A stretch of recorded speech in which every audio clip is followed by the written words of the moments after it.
Halo, berantak. Selamat siang, kawan-kawan. Hari ini kita akan mulai untuk pelajaran kita hari ini.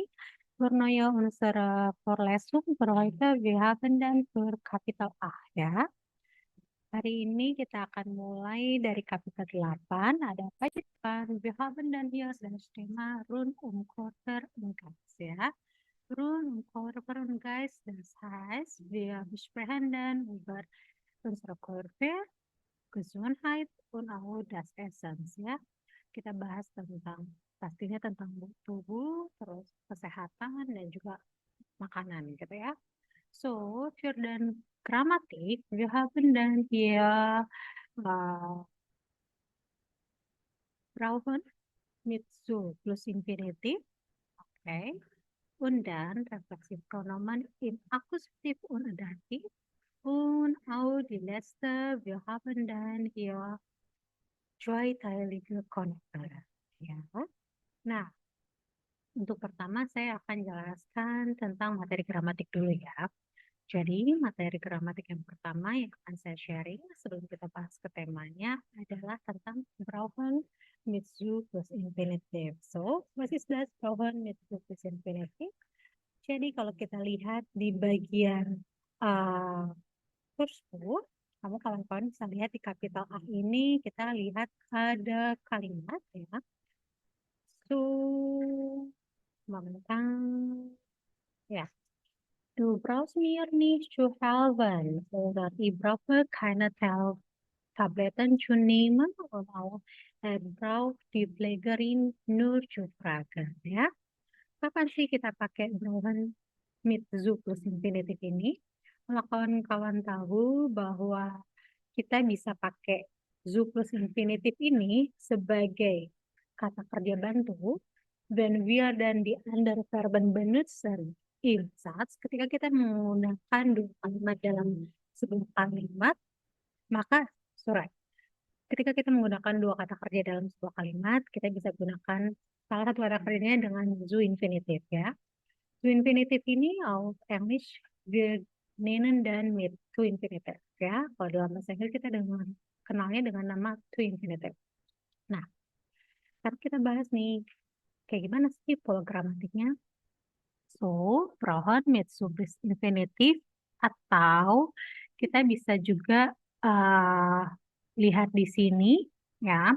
Brauchen itu apa sih artinya? Brauchen itu artinya need ya. Brauchen as single verb sebagai kata kerja single itu butuhnya objeknya akusatif ya. Zum Beispiel here ya. Ich brauche Hilfe. I need help.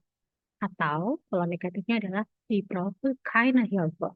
Nah, di sini ada pola perubahannya adalah present, preteritum, dan perfect ya. Tinggal kawan-kawan ubah saja. Ingat yang namanya kata kerja selalu posisi kedua. Dan yang mengalami konjugasi dari kata kerja tersebut adalah selalu yang posisi dua berdasarkan subjeknya ya. Nah, sekarang bagaimana dengan brauchen mit zu plus infinitif ini? Nah, kalau misalnya brauchen mit zu plus infinitif ini, das heißt, kamu artinya adalah I need bla bla bla to bla bla bla. Ya. Jadi saya butuh apa untuk apa gitu. Contoh di sini ada kalimatnya adalah du brauchst mir alles zu machen. You don't need all to do. Ya. Atau kita misalnya contohnya di sini adalah wir brauchen nicht mehr zu warten. Kita tidak butuh lagi untuk menunggu. Jadi kalau di sini kita pakai brauchen dan zu infinitif ini, jadi brauchen di sini sebagai Hilfsverben atau kata kerja bantu yang ditempatkan di posisi kedua. Di mana di posisi kedua ini dia pasti mengalami konjugasi. Lalu gimana dengan kata kerja yang lain? Kata kerja lain zu infinitif immer am Ende, selalu di belakang dan selalu dalam posisi infinitif. Ya, kalau kamu lihat di sini perubahannya, contohnya dalam bentuk present, preteritum, dan perfect ya. Du brauchst mir alles zu machen. You don't need all to have to do. Ya. Atau dalam bentuk preteritumnya adalah du brauchst nicht alles zu machen. Kamu nggak butuh semuanya untuk dilakukan. Lalu gimana kalau dalam bentuk perfect? Kalau dalam bentuk perfect, tinggal kamu lihat aja. Oh, brauhan ini dalam bentuk perfectnya apa nih? Kan dia posisi kedua nih, yang mengalami konjugasi. Berarti dia menggunakan haben. Tapi ketika dia ditaruh di belakang, kan kalau misalnya bentuk perfect itu haben und partizip choice. Nah, si brauhan ini tidak ditaruh jadi partizip choice, tapi dia dijadikan infinitif di belakang. Jadi kamu lihat ya, di sini adalah du hast nie alles machen zu machen brauchen. Gitu ya. Das ist ein bisschen über brauchen mit zu infinitiv. Nah, sekarang saya akan sharing sama kawan-kawan tentang salah satu materi yang akan kita lakukan, yaitu die nächste wir haben dann die Beispiele ya. Das brauchst du nicht zu machen. Braucht kein Fieber zu messen. Sie brauchen mehr nur zu rufen. Di sini brauchen itu sifatnya sama seperti modal verben. Dia di posisi kedua, di mana dia mengalami konjugasi kata kerja. Ya, oke. Next saya ke session selanjutnya, yaitu refleksif pronomen in akusatif und dativ. Apa sih refleksif pronomen itu? Refleksif pronomen itu adalah kata ganti refleksif. Refleksif artinya adalah merefleksi kepada diri sendiri. Maksudnya apa? Contoh, ich ziehe die Kleidungen an. Saya menggunakan Kleidung. Tapi kalau saya bilang ich ziehe mich an, berarti saya memakaikan kepada diri saya sendiri. So, refleksif das heißt terhadap dirimu sendiri. Contoh, misalnya saya ada kalimat adalah ich wasche, saya mencuci. Tapi kalau saya bilang ich wasche mein Gesicht, artinya adalah saya mencuci wajah saya. Tapi kalau saya bilang adalah ich wasche mich, gitu, berarti saya membasuh diri saya sendiri. Oke. Nah, jadi refleksif pronomen ini ada dalam bentuk akusatif, ada dalam bentuk datif. Maksudnya apa? Dalam bentuk akusatif maupun datif. So, kita bahas ke dalam materinya. Maksudnya refleksif pronomen dalam bentuk akusatif dan datif adalah, jadi, sorry, nah, ketika kita menggunakan kata ganti itu atau kata kerja tersebut direfleksikan terhadap diri kita sendiri tanpa menambah objek selanjutnya, kita menggunakan adalah refleksif pronomen mid akusatif. Contoh tadi ya, ich wasche mich. Saya membasuh diri saya. Atau ich freue mich, anfassen, sumi. Saya. Tapi when wir dan die anderen Objek benutzen, ketika kita menggunakan objek lainnya, maka pronomen terhadap kita itu diganti jadi datif. Karena si benda tersebut jadi akusatif. Zum Beispiel hier, wir haben dann den Satz, ich hole mir das Buch. Ya, saya memegang buku diri saya sendiri. Kita memegang sendiri bukunya, kita ya. Itu adalah contohnya.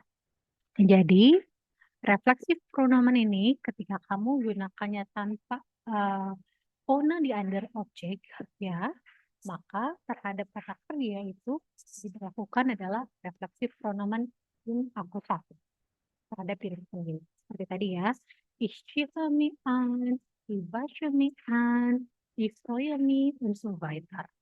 Tapi kalau misalnya kamu melakukannya ditambahkan dengan objek lain, contohnya tadi adalah bersih, ya, muka. Berarti objek bendanya tersebut jadi akusatif. So das heißt, refleksif pronomennya terhadap diri kamu sendiri itu menjadi dalam bentuk datif. Ya, so das heißt tadi ngomongnya adalah ich ziehe mir meine Kleidung an. Oder ich wasche mir mein Gesicht. Atau ich hole mir das Buch. Ya, untuk personal pronomen yang akusatif unidatif saya rasa sudah oke ya. Jadi nggak usah saya bahas. Und dann wir haben dann hier die Aufgabe. Nanti boleh dikerjakan. Contoh ya, tadi refleksif pronomen indatif ya. Ich me. Saya mengenakan terhadap diri saya sendiri. Tapi kalau saya bilang saya pakai mantel untuk diri saya sendiri, saya makanya adalah ich mir dan mantel an. Mantel karena dia maskulin, dia jadinya akusatif. Tapi saya di sini sebagai datif kan. Nah, dia jadinya dalam bentuk saya sebagai datif adalah mir. Atau saya bilang kayak gini juga nih. Ich kann mir kein Auto, ya, atau ich mache mir Sorgen, dan lain sebagainya. Itu refleksif terhadap diri sendiri, ya.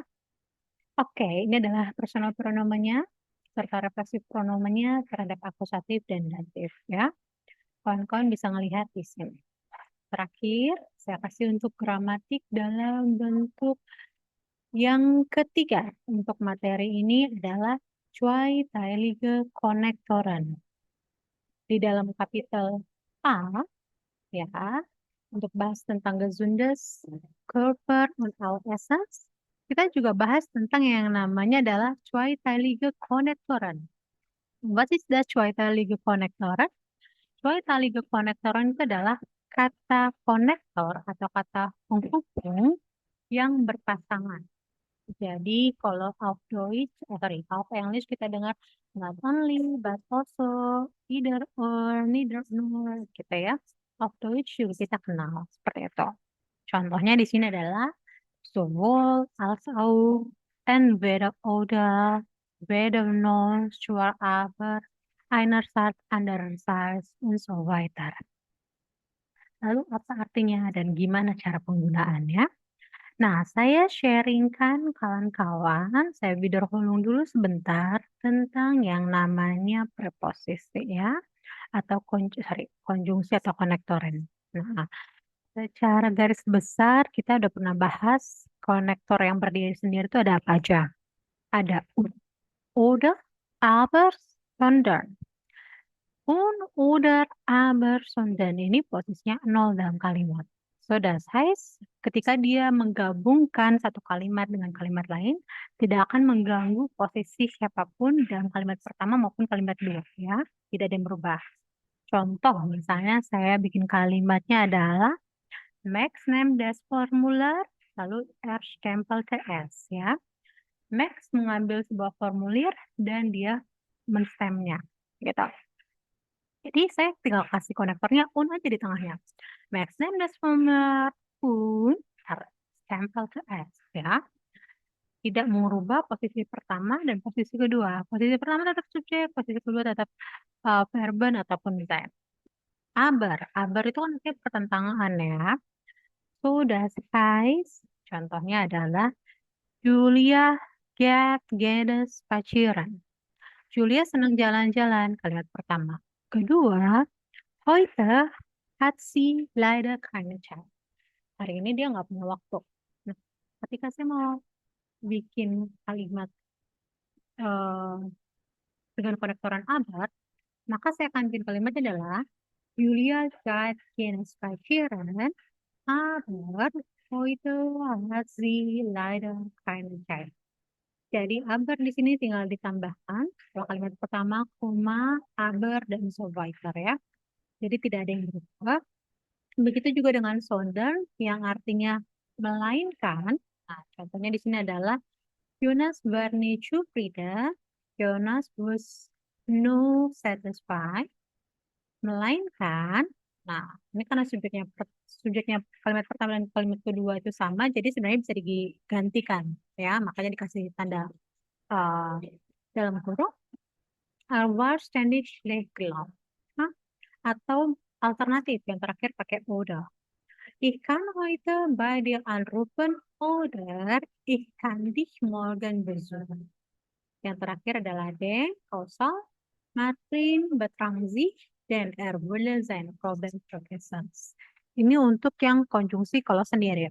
Nah, sekarang kalau misalnya Zweiteilige Konnektoren atau kalimat konjungsi menggunakan dua kata kerja dua konektor ini, contohnya adalah beberapa ini. Sowohl, als auch, nicht, weder noch, entweder, oder, zwar, aber, dan lain sebagainya. Terus, bagaimana ini penggunanya dalam kalimatnya? As konteks, ada beberapa yang memiliki makna yang sama ya. Makna yang sama maksudnya apa? Memiliki meanings yang sama dalam penggunanya dalam kalimat. Jumbai spiel here ya. Saya akan sharing. Nah, contohnya adalah di sini. Aufzählungen. Aufzählungen itu artinya apa? Menambahkan ya. Nicht nur, sondern auch ya. Atau sowohl als auch. Oder weder noch ya. Kalau alternatif kita pakainya adalah entweder bla bla bla, oder bla bla bla atau eh ya seperti itu ya. Kalau Gegensätze itu berlawanan, einerseits bla bla bla, andererseits bla bla bla, terus Einschränkung itu adalah penguatan. Zwar bla bla bla, aber bla bla bla. Oke, kita mulai dari yang pertama. So, ini penjelasannya, saya lewat saja. Oke. Nah, entweder oder. Entweder oder dasar artinya either or kalau dalam bahasa Inggris ya. Contohnya dari sini adalah ich kaufe entweder ein Auto oder ein Motorrad. Ya, saya membeli either sebuah mobil oder or sebuah motor.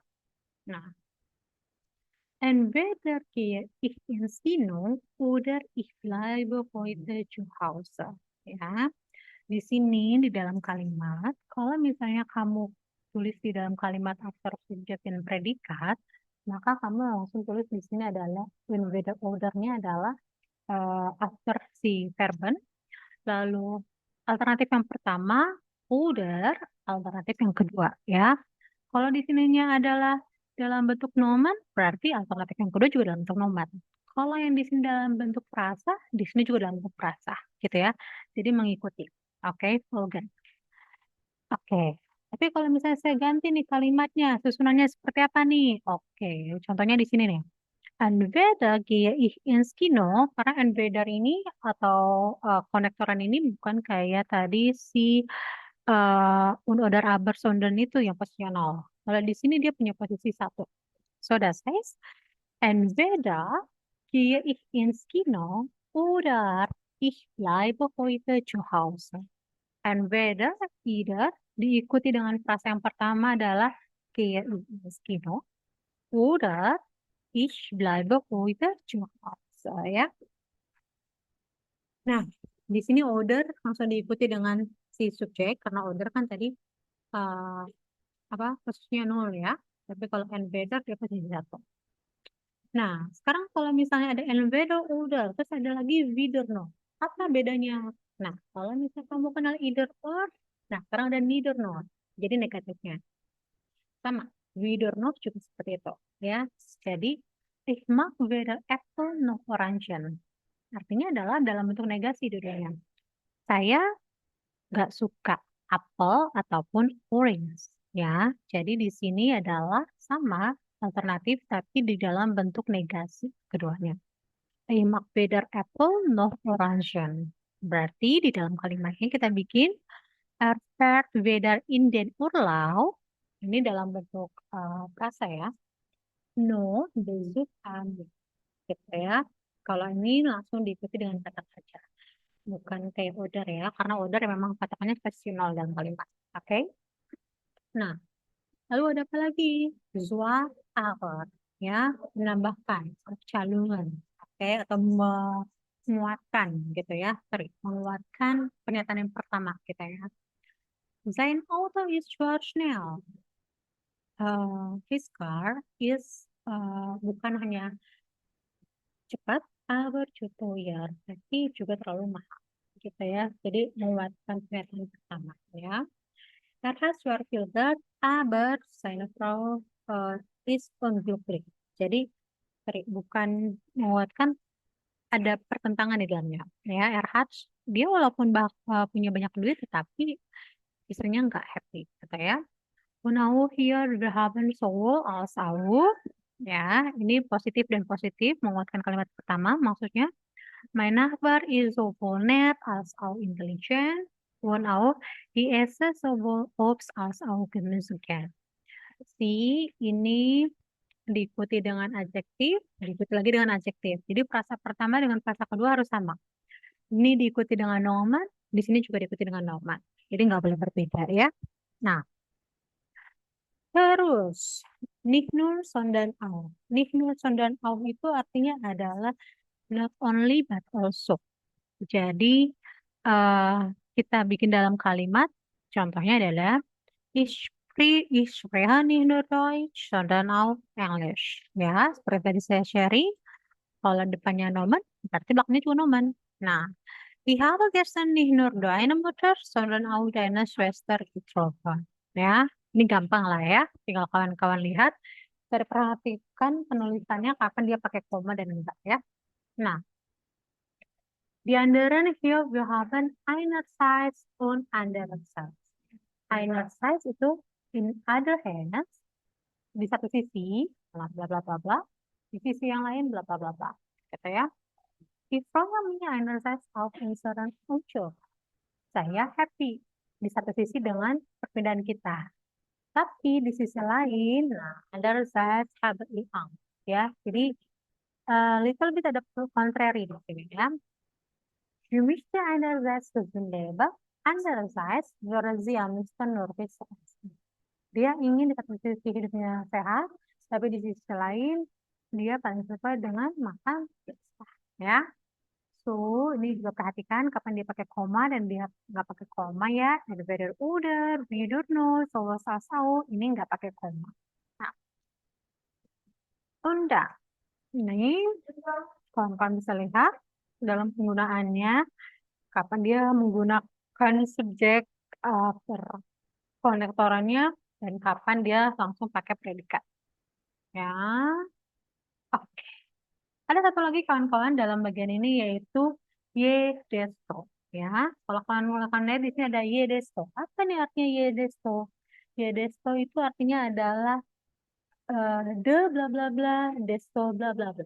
Ya. Nah, biasanya dia akan ikutin dengan komparasi. Komparasi itu adalah dalam bentuk komparatif. Ya. Nah, contoh kalimatnya adalah saya bikin di sini. So, nih, ye besser, ih,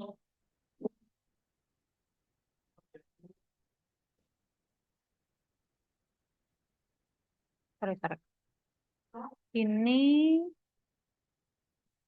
akan kita kasih contoh di, bentar ya, saya lihat di dalam contoh. Oh, kita punya di kapitel 12 kalau tidak salah.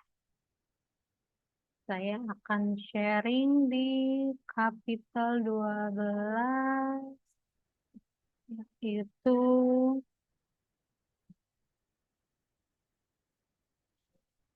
oke, kita melangkah dulu sebentar ke kapitel 12. Ye, ye, desu, ye, desu. Nah, ya, berhasil ya. Nah, je öfter man online banking macht, desto later wir es ya. Jadi ada komparasi. The more you, kalau misalnya in English, you have quotes misalnya, the more you give, the more you get, gitu ya. Nah, dalam bahasa of Deutsch juga kita punya kayak gitu ya. Je schneller, desto besser. Je früher, desto lieber ya. Semakin early, semakin better. Semakin lebih cepat, semakin lebih disukai. Nah, ini kan dalam bentuk komparatif nih, dalam bentuk lebih gitu ya, komparasinya gitu. Nah, dalam kalimatnya seperti apa? Nah, kalau kawan-kawan lihat di sini adalah je ist man online banking mah desto atau umso leichter wird es. Jadi, kata y ini dikasih adjektif dalam bentuk komparatif nih. Lalu diikuti dengan rasanya apa? Endungnya atau kata kerjanya di bagian endung yang pertama nih. Oke, jangan lupa dikonjugasi sesuai subjeknya ya. Koma, desto, diikuti dengan komparasi adjektifnya. Lalu berbedanya adalah ini diikuti dengan kata kerjanya gitu. Kalau ini kan kata kerja di belakang nih. Nah, kalau ini kata kerjanya after adjektif yang pertama. Gitu. Oke? Contoh lagi, misalnya saya bikin kalimat adalah hmm, tuh kita lihat misalnya kalimatnya di mana ya? Oke, kita lihat di Ubuntu deh.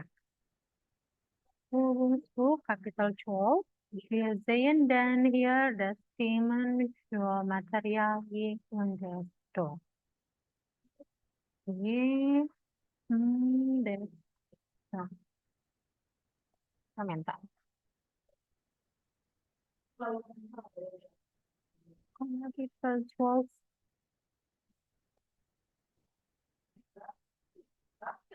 Ah, so. Here. So,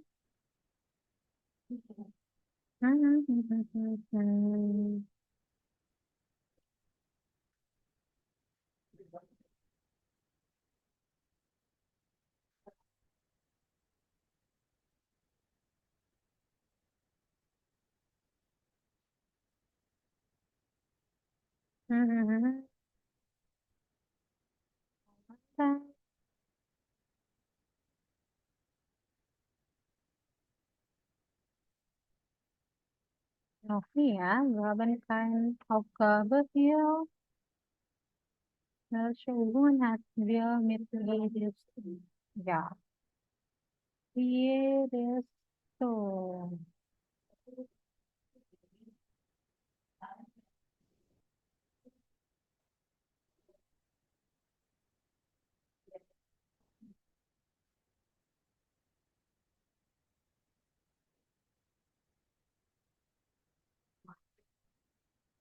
Nah, so, ya, oke. Jumlah skill dia, gahaban dan adjektif ya. Kita punya adjektifnya ada beberapa. Contohnya adalah graceful, langke, benik, dan sebagainya. Udah ngerti ya, kalau misalnya dalam bentuk komparatif seperti apa. Tinggal ditambahin R-nya atau kawan-kawan lihat lagi dalam bentuk apa namanya aturannya. Ya. Contoh di sini adalah Bruce, Bruiser, Bruce, Bruher, Lang, Lenga, Bruiser, Veronica, Veronica, dan lain sebagainya ya. Ada beberapa yang ada penambahan umlaut, kawan-kawan perhatikan, dan juga ada beberapa yang dalam bentuk perubahan komparasi khusus. Contohnya adalah Wilmer, dan lain sebagainya. Oke, so, kita mulai dari yang pertama. Dari yang pertama, kita lihat di sini contohnya adalah das Einkommen ist hoch. Oke, income-nya tinggi. Man muss viel Steuern zahlen. Nah, kita lihat nih adjektifnya di mana nih? Oh, ada he sama ada kata viel. Berarti ini dulu yang kita belum bentuk dalam bentuk komparatif. Maka, yaitu das Einkommen ist, nah, ini kan kalimat pertama nih untuk klausel pertama. Si kata kerjanya apa di sini? Is ditaruh di belakang koma, umso, oder desto. Apa nih? eh adjektifnya di sini adalah feel. Berarti feel of komparatifnya adalah mehr. Mehr, child, hanya umlaut ya. Di sini saya nggak bisa nulis umlaut. Man muss mehr child, sorry. Mus, karena ada modal verben ya. Man, soya, challenge. Oke, action. Gitu ya. Sama dengan latihan nomor 2. Ada kata Yeman is lang arbeitslos. Ya, seseorang lebih lama jadi eh, pengangguran. Nah, di sini adalah adjektifnya apa? Lang. Lang berarti dalam bentuk komparasinya adalah lenga. Oke. Lalu yang kedua, er findet schwer eine neue Stelle. Nah, di sini adjektifnya apa? Schwer. So, das heißt di sini dalam bentuk komparasinya adalah schwerer. Nah, ini tinggal kita bentuk dalam bentuk kalimat. Berarti pakai itu seperti apa? Y, Y, adjektifnya apa? Yelang. jemand arbeitslos ist, Komma, desktop untuk unsur. Kita pakai adjektifnya. Schwer, Entschuldigung, schwere. Lalu kata kerjanya ya. Findet eine neue Stelle. So, itu dia ya. Jadi, kawan-kawan tulis habis nya adjektifnya dalam bentuk komparasinya. Jangan lupa untuk kata pertama atau kata pertamanya kata kerja atau tubinya untuk ende yang pertama, koma, des atau unsur, diikuti dengan adjektif komparasi yang klausa kedua, diikuti dengan kata kerja, dan lain sebagainya ya. Berikut untuk nomor 3 sampai nomor 5. So ja, das ist alles für unsere Vorlesung für Kapitel A und ein bisschen mit Kapitel 12 mit Themen zuerst wir haben den Brauchen mit zu Infinitiv und dann zweite wir haben den Reflexionspronomen mit Akkusativ und Dativ und auch das dritte Vorlesung wir haben dann zweiteilige Konnektoren ya. So, das ist alles yang für heute. Dankeschön dan auf Wiedersehen. Tschüss.